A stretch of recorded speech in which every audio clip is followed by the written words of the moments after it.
یعنی انسان وہ مقام ہے جہاں اللہ کی صفات ظاہر ہوتی ہیں، رحمت، علم، صبر، جمال، جلال، یہ سب ہمارے ذریعے نظر آتا ہے۔ انسان وہ آئینہ بن جاتا ہے جس میں حق تعالیٰ اپنی صفات کا جلوہ دیکھتا ہے۔ مثلاً جب ہم کسی میں بے پناہ رحم دلی دیکھتے ہیں تو یہ دراصل اللہ کی صفت رحمی کا ایک عکس ہوتا ہے۔ جب ہم کسی کو صبر کرتے، علم پھیلاتے یا کوئی خوبصورت تخلیق کرتے دیکھتے ہیں تو وہ انجانے میں اسی الہی آئینے کا کردار ادا کر رہا ہوتا ہے۔ جی، جس میں حق اپنی صفات کو دیکھ رہا ہے۔ یہ سوچ کر تو ذمہ داری کا احساس بہت بڑھ جاتا ہے۔ اگر ہم وہ آئینہ ہیں تو ہم کیا دکھا رہے ہیں؟ آج ہم ایک نئے، گہرے، علمی اور روحانی سفر کا آغاز کر رہے ہیں۔ ایک ایسا سفر جو ہمیں روزمرہ کی ظاہری سطح سے پرے لے جائے گا۔ جی، اور یہ سفر ہمیں اس بنیادی حقیقت کی طرف لے جانے کی کوشش کرے گا جو شاید ہر شے کے وجود کی اساس ہے۔ یہ سفر ہے شیخ اکبر محی الدین ابن عربی کی شہرہ آفاق کتاب فصوص الحکم کے ساتھ۔ بالکل، ایک ایسی تصنیف جس نے صدیوں سے علم اور عرفان کے متلاشیوں کے لیے نئے دروازے کھولے ہیں۔ اس کے تصورات گہرے سمندر کی طرح ہیں، لیکن ان میں اپنے وجود کو سمجھنے کی بیش بہا کنجیاں، آپ کہہ لیں کہ چابیاں پوشیدہ ہیں۔ فصوص الحکم یعنی حکمت کے نگینے۔ تو آج ہم اس خزانے کے پہلے نگینے، پہلے فص پر بات کریں گے، حکمت الہیہ فی کلمہ آدمیہ، یعنی وہ خاص خدائی حکمت جو حضرت آدم علیہ السلام کے کلمہ میں سمو دی گئی ہے۔ یہ عنوان فص، اس کا کیا مطلب ہے؟ یہ خود بڑا دلچسپ ہے۔ فص، جس کی جمع فصوص ہے، اس کا مطلب ہے نگینہ۔ نگینہ جیسے انگوٹھی کا نگینہ؟ جی، یا پھر مہر کا وہ خانہ جس میں کوئی قیمتی پتھر جڑا ہوتا ہے۔ تو گویا ہر نبی اللہ کی کسی خاص حکمت کا مظہر ہے۔ یعنی جیسے ہر نگینہ اپنی منفرد چمک رکھتا ہے، ویسے ہی ہر نبی میں ایک خاص حکمت جلوہ گر ہے۔ بالکل درست۔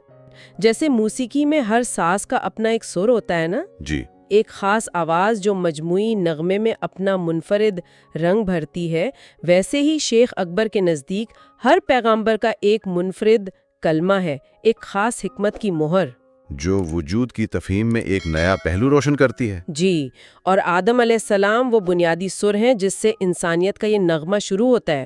وہ صرف ایک تاریخی کردار نہیں ہے بلکہ ایک وجودی کلید، میٹافزیکل کی۔ بالکل، جس سے کائنات اور انسان کے کئی راز کھلتے ہیں۔ تو آئیے اس پہلے فص حضرت آدم علیہ السلام سے وابستہ حکمت کی طرف چلتے ہیں۔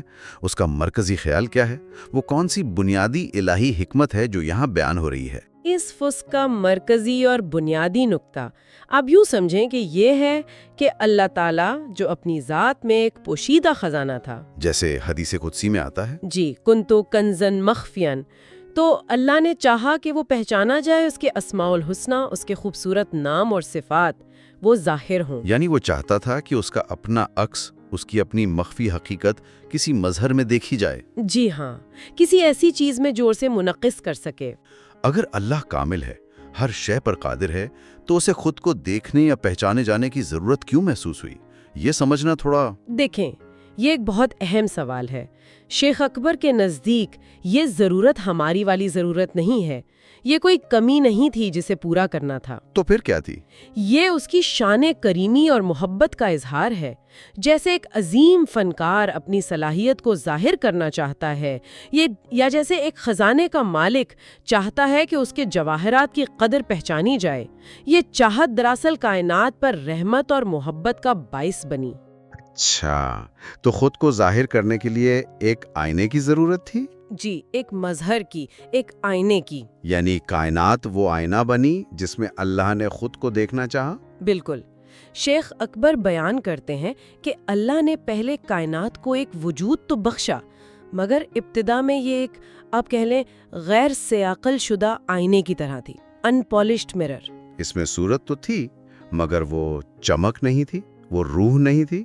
جی، وہ روح نہیں تھی جو عکس کو بالکل واضح کر سکے۔ پھر اللہ کے حکم سے اس آئینے کو سیاقل کرنے، اسے چمکانے اور اس میں روح پھونکنے کا مرحلہ آیا۔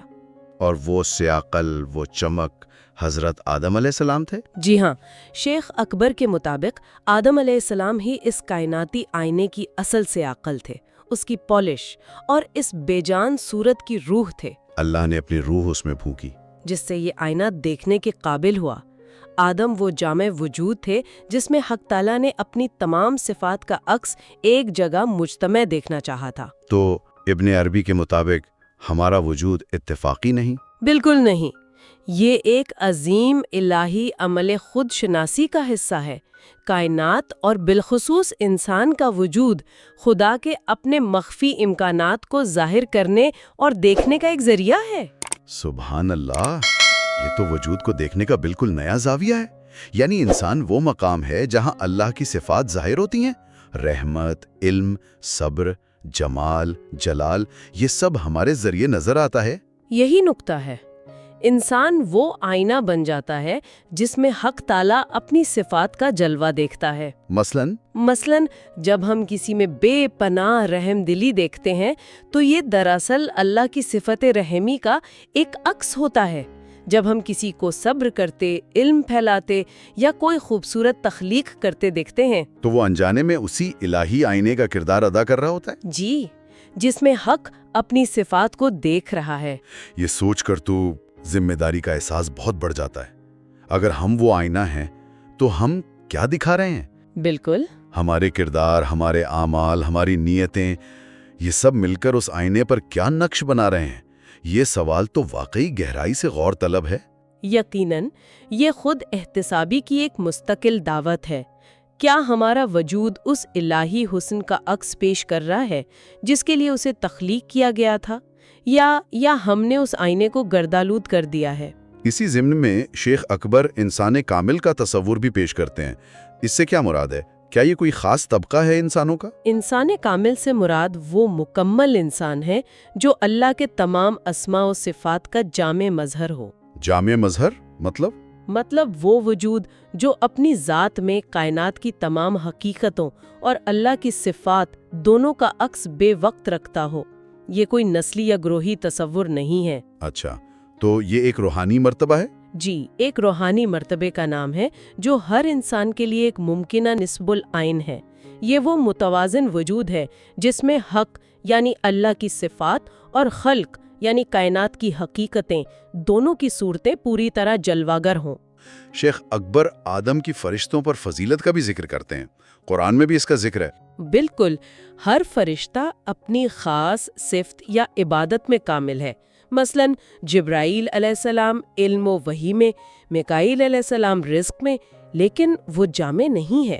وہ اللہ کے کچھ ناموں کو جانتے تھے، جی، اور ان کے مطابق تسبیح و تقدیس کرتے تھے، لیکن وہ ان تمام اسماء سے واقف نہیں تھے جن کا علم اللہ نے آدم علیہ السلام کو عطا کیا تھا۔ آدم علیہ السلام کا وجود کائنات کی تمام حقیقتوں اور اللہ کی تمام صفات کا مجموعہ تھا۔ تو جب فرشتوں نے وہ سوال کیا تھا کہ کیا تو زمین میں اسے خلیفہ بنائے گا جو فساد پھیلائے گا اور خون بہائے گا، تو وہ دراصل اپنی محدودیت کا اظہار کر رہے تھے۔ وہ پوری تصویر نہیں دیکھ پا رہے تھے، وہ صرف ظاہری صورت یا ممکنہ منفی پہلو کو دیکھ رہے تھے۔ انہیں اندازہ نہیں تھا کہ اس مٹی کے پتلے میں کون سے عظیم الہی راز اور امکانات پوشیدہ ہیں۔ جی ہاں، یہ نقطہ تو آج بھی کتنا اہم ہے۔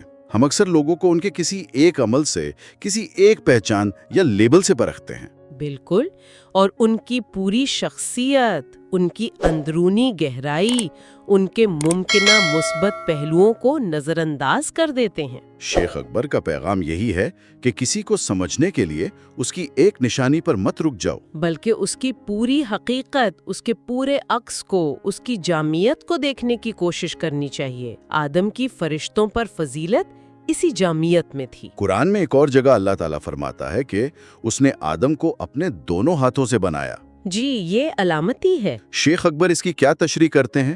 اس دو ہاتھوں سے کیا مراد ہے؟ یہاں دو ہاتھ سے مراد کوئی جسمانی اعضاء نہیں، بلکہ دو جہتیں ہیں، دو صورتیں ہیں۔ شیخ اکبر فرماتے ہیں کہ آدم میں اللہ نے دو صورتیں جمع فرمائیں، ایک عالم خلق کی صورت یعنی کائنات کی تمام حقیقتیں، مادی اور غیر مادی وجود، شکل و صورت، اور دوسری حق کی صورت، یعنی اللہ کی اپنی صفات اور اسما کا عکس۔ بالکل، تو انسان بے وقت کائنات کا خلاصہ بھی ہے اور اللہ کی صفات کا مظہر بھی۔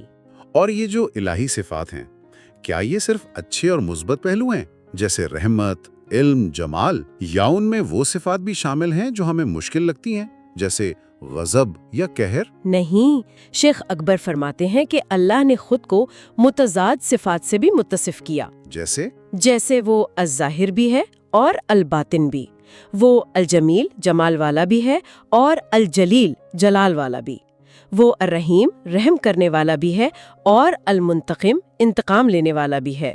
اور اسی طرح اس نے کائنات کو بھی بنایا۔ جی، یہاں امید بھی ہے اور خوف بھی، محبت بھی ہے اور نفرت بھی، سکون بھی ہے اور ہیبت بھی۔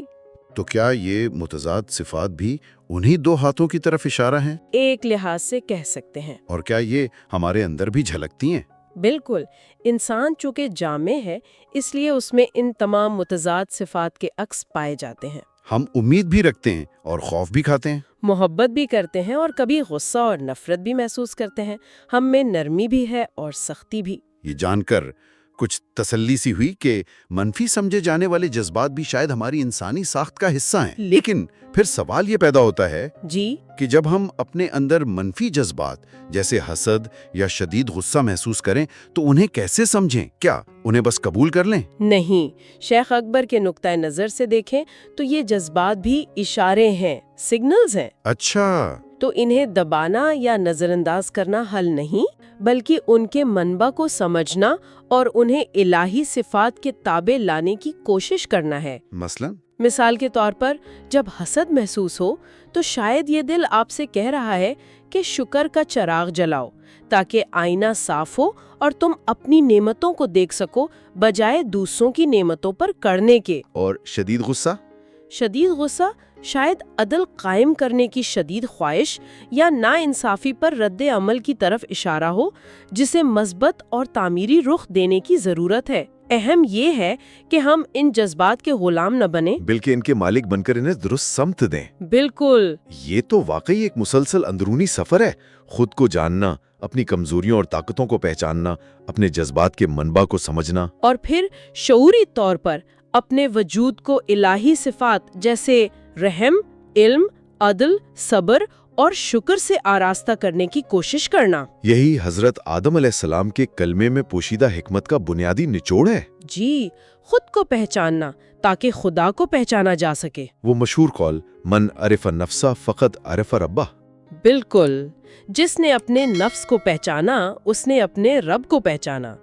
ہم اللہ کو براہ راست نہیں بلکہ اپنے ہی نفس اور کائنات میں اس کی نشانیوں اور صفات کے عکس کے ذریعے جانتے ہیں۔ جیسا کہ قرآن میں اشارہ ہے کہ اللہ ہمیں اپنی نشانیاں آفاق میں بھی دکھاتا ہے، اور خود ہماری ذاتوں میں بھی فی انفسہم، ہم اسی کی صفات کا عکس ہیں سوائے اس کی ذاتی غنا اور لازوالیت کے، جو صرف اسی کا خاصہ ہے۔ جی، ہمارا وجود ہر لمحہ اس پر منحصر ہے جبکہ وہ کسی پر منحصر نہیں۔ تو آج کی اس گفتگو کا خلاصہ اگر چند نکات میں کرنا ہو تو وہ کیا ہوں گے؟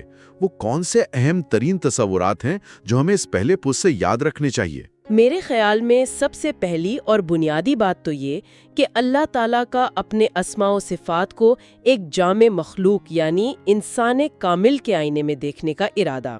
کائنات کا ابتدا میں ایک غیر سیکل شدہ آئینہ ہونا اور حضرت آدم علیہ السلام کا اس آئینے کی سیکل اور روح ہونا۔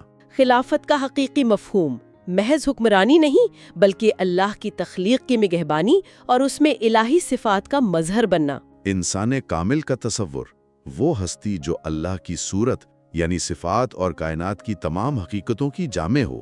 فرشتوں کے مقابلے میں آدم کی فضیلت کی بنیادی وجہ ان کی جامعیت اور ان تمام اسماء کا علم جو فرشتوں کو حاصل نہ تھا۔ آدم علیہ السلام کی 2 ہاتھوں سے تخلیق کا مطلب عالم خلق اور عالم امر کا انسان میں جمع ہونا۔ جی ہاں، اور یہ نکات محض علمی نہیں ہے بلکہ عملی غور و فکر کی دعوت دیتے ہیں۔ کیسے؟ دیکھیں، اگر انسان وہ آئینہ ہے جس میں حق اپنے آپ کو دیکھتا ہے تو پہلا سوال یہ ہے کہ ہم اپنے وجود کے آئینے میں کیا عکس پیش کر رہے ہیں۔ کیا یہ عکس دھندلا ہے یا صاف؟ بالکل. دوسرا سوال، ہم روزمرہ زندگی میں خلافت کی اس عظیم ذمہ داری کو کیسے نبھا سکتے ہیں؟ اپنے چھوٹے چھوٹے اعمال و فیصلوں میں اللہ کی صفات جیسے رحمت، علم، عدل، صبر اور شکر کا مظاہر بن کر. جی. اور تیسرا سوال، اپنی ذات میں موجود ان دو پہلوؤں، الہی اور کائناتی، روح اور جسم، حق اور خلق کے درمیان توازن کیسے قائم کیا جائے؟ کہیں ہم صرف مادی پہلو میں کھو کر روحانی جہت کو نظر انداز تو نہیں کر رہے، یا اس کے برعکس؟ یقیناً. یہ سوالات ہمیں اپنے اندر جھانکنے اور اپنی زندگی کا جائزہ لینے پر مجبور کرتے ہیں. یہ سفر یقیناً یہاں ختم نہیں ہوتا. نہیں، بالکل نہیں، بلکہ شاید یہیں سے شروع ہوتا ہے.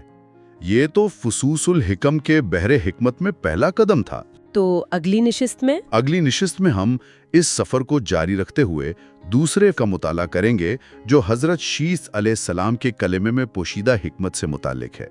حکمت نفسیہ فی کلمت شیتیہ. جی، یعنی الہامی سانس یا عطا کی حکمت.